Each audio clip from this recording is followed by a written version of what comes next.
Welcome back, Soulmates. I am Brandon Hudson from Fox 2 Detroit, Fox affiliate in Detroit. I'm in for Nicola Corte. Thanks for hanging out with us today. No, I'm here. I'm going to say it again. I love this suit. Hey, thank you. I appreciate it. You're popping today, brother. I try to bring a little bit of color. Give it to us. I know it's winter outside. We got snow, but I'm trying to bring a little bit of color. And we got some ice, too. So be careful going home. I know you're going to go home and get some rest after you finish up with us. Stay on your feet. Yeah. All right, so look, Chicago residents have been receiving guaranteed cash income as a part of a new program aimed at providing basic maintenance. Yeah, the American Rescue Plan funded the first $500 checks to 3,250 Chicago and Cook County citizens. That was back in December. Now, Cook County residents must earn 250% of the federal poverty line to qualify. Scientists from the University of Chicago are tracking the program, which has been replicated in other cities and nations. Most qualifying Chicagoans are homeless veterans or caregivers. This is all about evening the playing field here. Absolutely. Show them the money. Yeah. Yeah. All right, so Los Angeles County has also a similar initiative that's called Breathe LA. Now that provides a monthly $1,000 basic income to families, making it one of the largest basic income pilots in the country. I know we said this again, show them the money, but here's the thing, before we move on to this Northampton story here. You got to help out a lot of these families. $1,000 may not seem like enough, a lot, but it is for a lot of these families who are struggling. Sure. With that said, Northampton City Council introduced a resolution to create a commission that would investigate historical and ongoing injustices against Black residents in the and workers in the city. Now, the commission would study whether to support reparations, joining other municipalities nationwide. Only 2.1% of the city's population is Black, and many live below the poverty line and lack access to higher education. The resolution calls on the city to apologize for past actions and create a joint commission to study the effects of harms perpetrated against Black people. Now, a second reading of the resolution is scheduled for the next council meeting. And earlier in the last block, we had discussed the changes that are needed in law enforcement.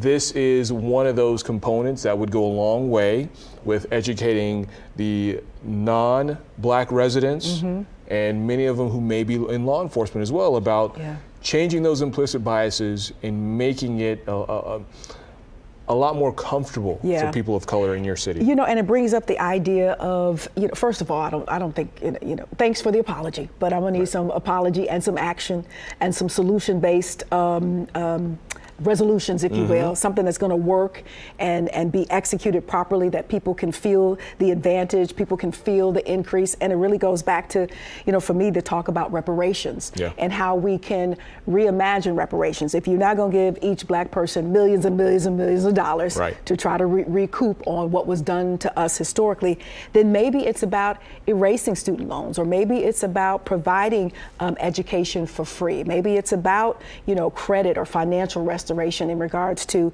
you know, our financial portfolios and how, you know, we don't have access to capital when we're trying to start our Black businesses. So there are other different ways and forms of reparations. I appreciate the apology, but let's really peel this thing back and look at the needs of Black people and then meet them at their needs in regards to this reparation talk. Words only get you so far. Yeah. Action's got to carry the rest of the way. That's right.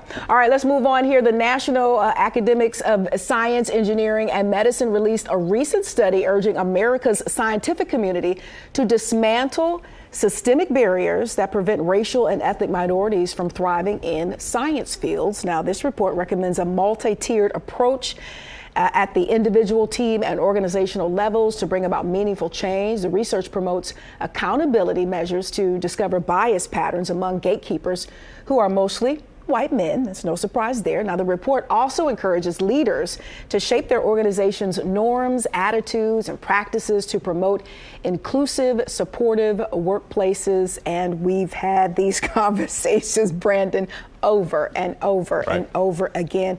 I think it's about execution. I think it's about seeing the worth and the value of inclusivity and going about the business of including us. Sometimes I wonder, had George Floyd not died, or had the civil unrest not happened, would we be having these discussions today? Because if it wasn't for that moment in time, we wouldn't be talking about the stories that we're talking about right now.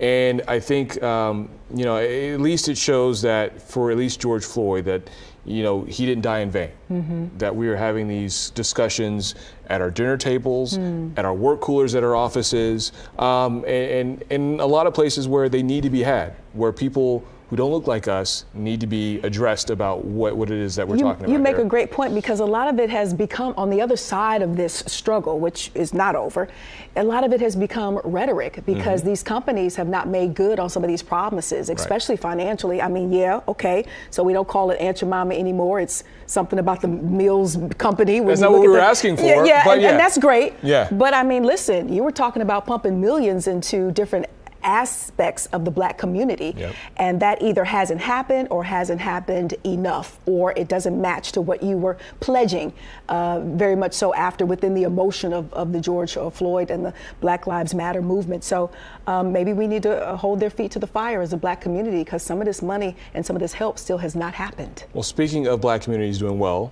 let's go to Houston. Houston City Council. They signed a $334 million contract with Luttrell's Management, a Black-owned management company, to add 10 new restaurants to William P. Hobby Airport.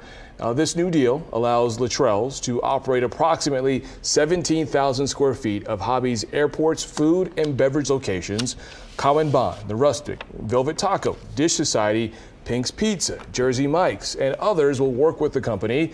Now, the family-owned business is expected to make $8 million in profit and help bring in $73 million in total sales. Now, construction for the new restaurants will be completed in the next 2 years.